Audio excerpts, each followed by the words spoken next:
Well, hello, here's another update with Marduk. You might be wondering why there's parts split open. Well, I'm working on a new steering system that will be a lot easier to articulate. And I'm also making it so the wheel sits more or less straight up and down, so there's hopefully less pull-out on the side. And I'll be demonstrating the how the linear actuator works. Now, it's not going to have a constant movement because, well, I gotta hold the wires to the terminals, and that's not perfect, so.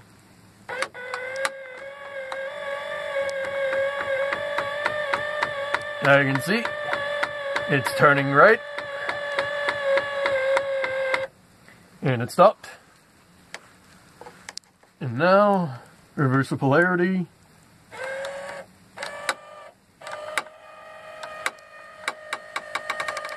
And it goes to the left.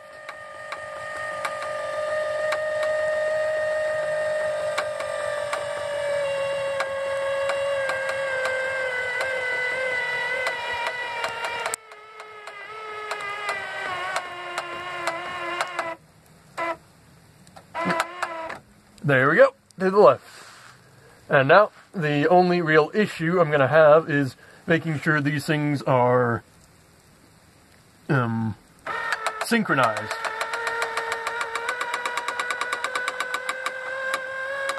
Because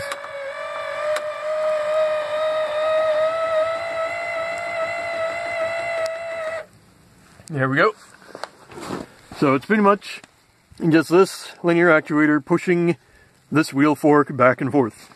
Now it's fully supported on this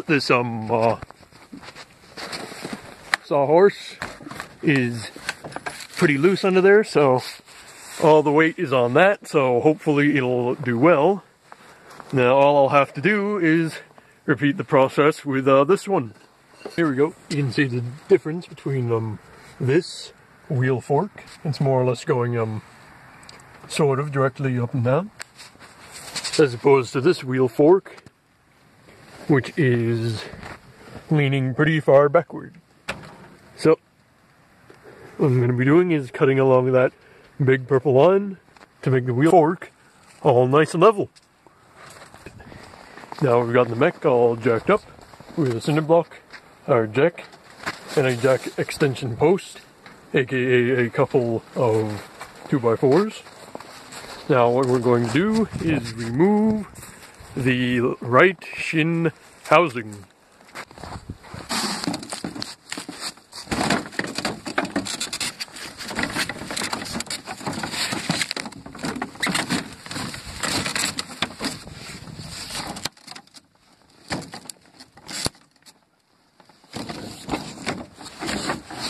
There we go.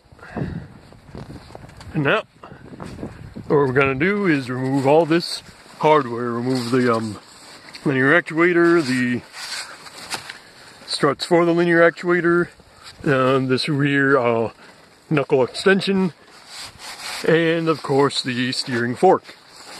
There we go. Everything's all disconnected. So we'll drag the wheel fork out. There we go.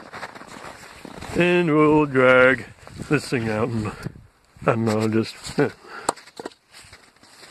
So now, I'm gonna get a jigsaw and cut so it's at a nice angle to the ground. What? Safety goggles? Oh, Rob, you do care, thanks.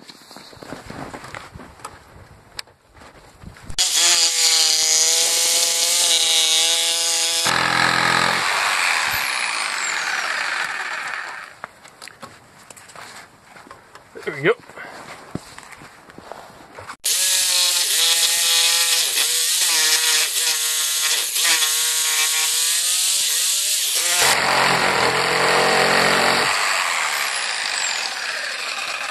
There we go.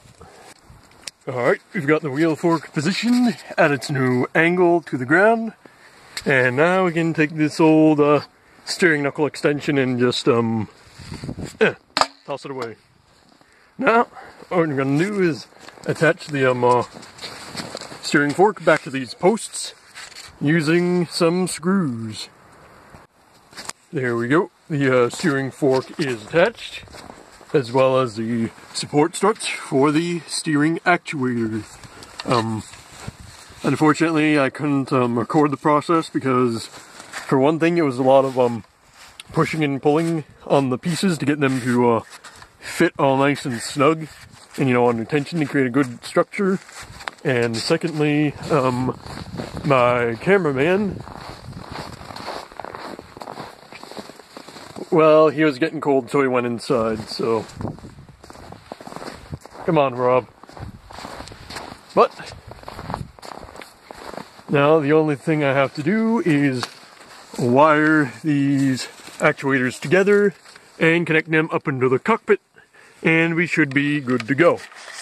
And yeah, I also did take down the jack, so it is now standing all on its onesie, which is a good thing. So, only thing to do is to put this panel back on. There we go, all nice and back on there. I don't know about that kneecap, looks a little wonky, but I can adjust that later. So, all there is to do is wire them up and see how they go.